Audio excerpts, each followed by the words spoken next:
새벽 하늘이 멋집니다.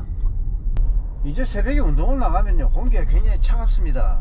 어제는요 밤에 누워서 자는데 코가 맹맹거려요. 코가 막혀갖고 마치 환절기에 제가 감기가 오는 듯한 그래요. 이제 새벽에 운동을 하면 저 같은 경우 선텐주를 하고 그러기 때문에 달릴 때는 하나도 춥거나 그러지는 않습니다. 그런데 달리고 나서 환절기에 내 맨몸을 노출시키기 때문에 감기 증상이 온 겁니다. 아, 신호가 걸렸습니다. 감기 증상이, 감기는 아닌데 감기 증상이 온 겁니다. 지금 이렇게 하늘을 보면요 조금 싸늘한 기분입니다. 운동하기에 정말 좋은 계절이 시작됐습니다. 어제 빡세게 달렸어요. 족저근막염 여기에서 통증이 있었습니다. 어제는 쩔뚝쩔뚝 걸었는데 오늘은 쩔뚝일 정도는 아닌데 달려서는 안 되겠다 이 상황입니다. 그래 오늘은 달리지 않고 산책하러 동백섬으로 갑니다. 동백섬 사거리에 도착했습니다. 이제 환절기에 달리기 전후에 체온관리 잘 해야겠습니다. 선텐주 하시는 분들 체온관리 잘 하십시오. 바다 멋집니다. 오늘 일요일인데요 달리는 사람들이 많을 겁니다. 저는 오늘 달리지 못하고 달리는 분들을 부러워하면서 바다를 걷도록 하겠습니다. 지금 아침경이 굉장히 차갑습니다. 안에는 싱글렛을 입었는데 바다 차온 것을 알기 때문에 반팔을 입고 바다를 걷겠습니다. 이야 멋집니다.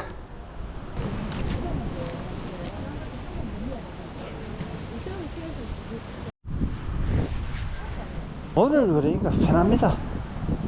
하루 종일 모래를 걸었으면 좋겠습니다.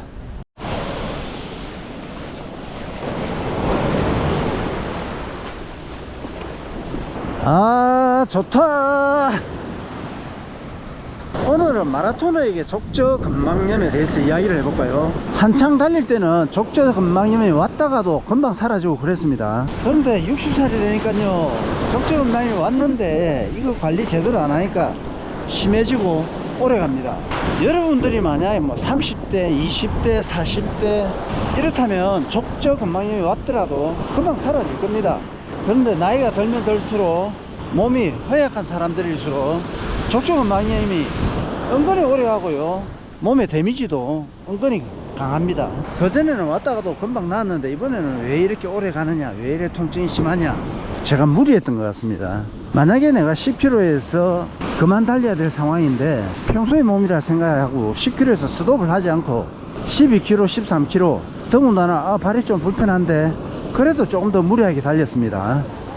저한테 족저근막염이 온 날은 바다 달리기를 할 때였습니다. 바다 달리기 2바퀴를 뛰었는데 발에 통증이 있는 겁니다. 그때 멈췄어야 됐습니다. 그런데 대수롭지 않게 생각하고 조금 더 달렸죠. 한 1km도 아닐 겁니다. 맨발로 단단한 모래 위를 달리는데 예전에 아무렇지도 않았으니까 통증 신호가 왔을 때 한 100m 200m 더 달리는 거 괜찮을 거야 이렇게 생각했습니다. 바로 그날 족저근막염이 왔습니다.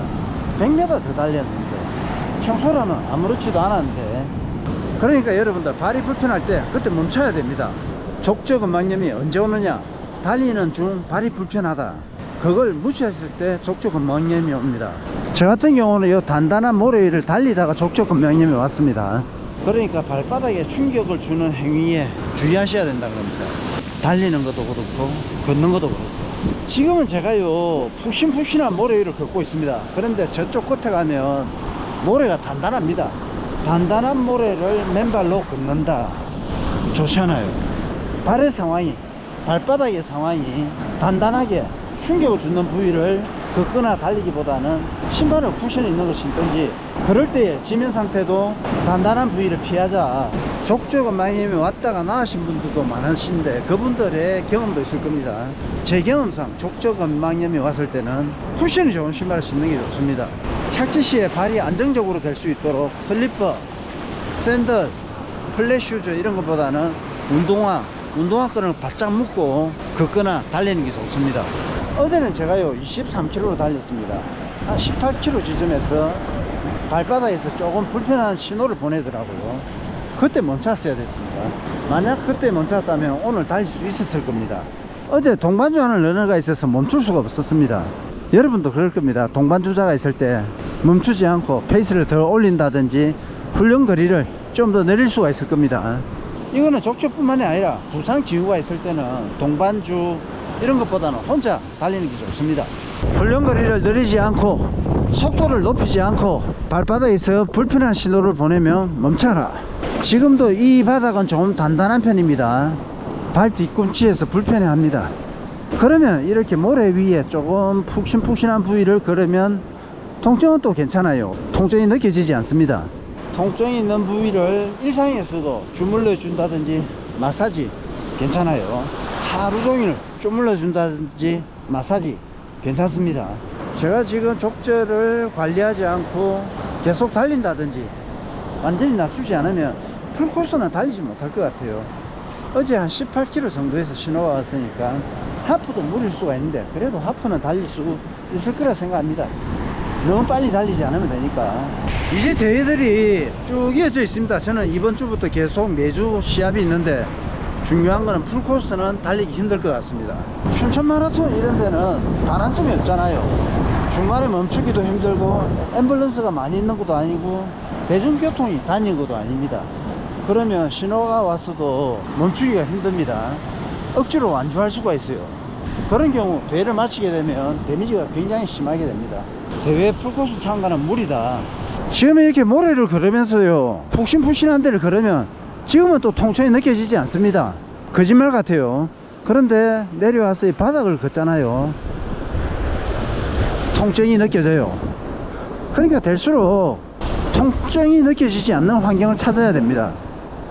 산책을 하더라도 이렇게 모래 위를 걸으면서 산책을 하든지, 달릴 때 조금이라도 불편한 상황이면 멈추고 많은 거리보다 빨리 달리는 것보다 통증 신호를 보내지 않는 상황에서 달리기를 진행해야 될 겁니다. 족저 근막염이 있는데 운동을 완전히 쉬어야 되나? 저는 그렇게까지는 권하고 싶지 않습니다. 괜찮은 환경을 찾아서 달리기를 진행하는 게 나을 거예요. 우리가 심리적으로 위축되는 것보다 운동하는 생활에서 운동을 하지 않으면 소화가 되지 않는다든지 정신적으로도 불편한 상황이 있을 수 있을 겁니다. 짧은 거리 천천히 달린다든지 운동 환경이 좋은 데서 달린다든지 운동 환경에 변화를 주는 것이 좋겠습니다. 일상에서 카보나를 신는데요, 달리기에서만 좋은 게 아니라 일상에서도 도움되더라고요. 다른 신발들보다는 족저 관리에 도움이 됐습니다.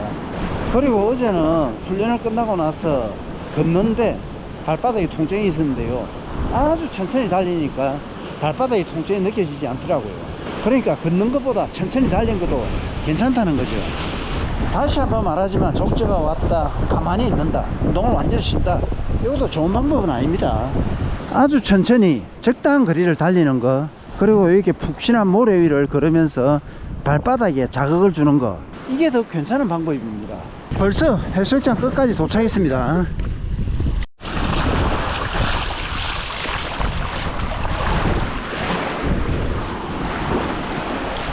오늘은 제가 족저가 온 것, 족저 관리는 어떻게 하면 좋고 운동을 하지 않는 게 좋으냐, 그래도 운동을 하는 것이 좋으냐 이야기해 봤습니다.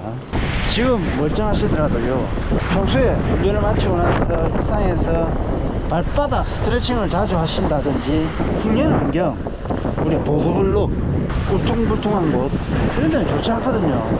그런 데를 자주 달리면 발바닥 상태가 좋을 수가 없습니다. 아침을 뭐 먹을까 하는데 와이프는 또 소머리 곰탕을 먹으려고 합니다. 근데 지금 소머리 곰탕을 먹으러 가면 10시까지 줄을 서야 되거든요. 지금 몇 시고? 잠깐 한번 볼래? 7시 50분. 그러니까 지금 7시 50분인데 2시간을 기다려야 되잖아요. 그래갖고 식사하면 2시간 반, 3시간, 또 커피숍 가면 한 5시간.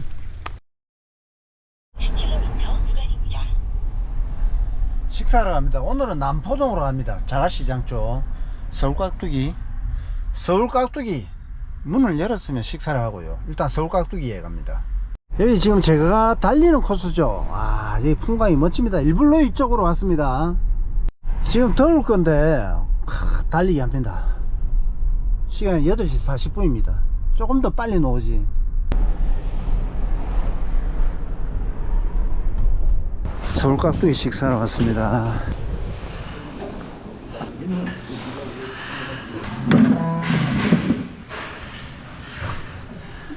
인테리어가 완전히 새로 했습니다. 새로 바뀐 인테리어입니다. 아, 예, 그것도 한번 볼게요. 예, 감사합니다. 아, 예, 예, 그건 내 만들어 놨는데, 예, 보내드리도록 하겠습니다. 예, 감사합니다. 와이프님이 감사하게도 국물, 고기도 줍니다. 아, 고기는 괜찮은데. 땡큐. 고맙습니다. 잘 먹겠습니다.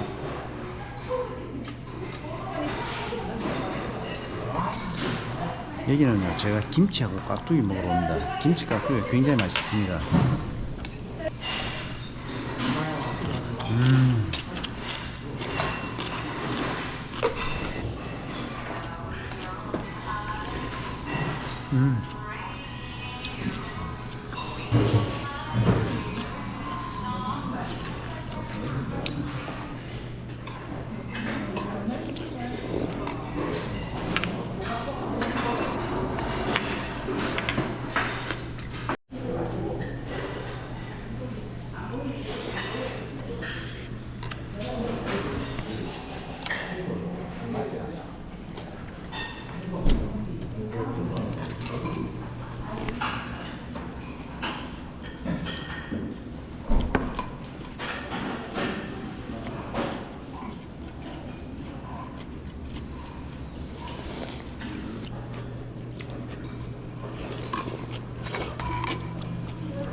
저희들 깍두기 좀 더 주십시오.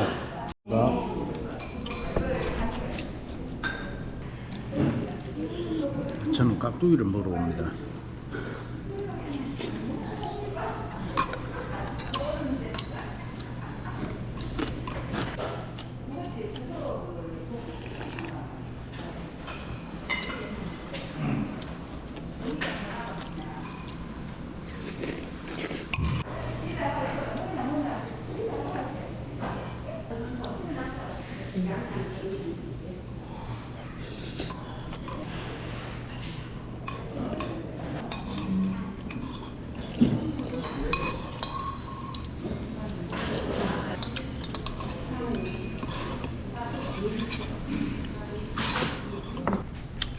다 먹었습니다.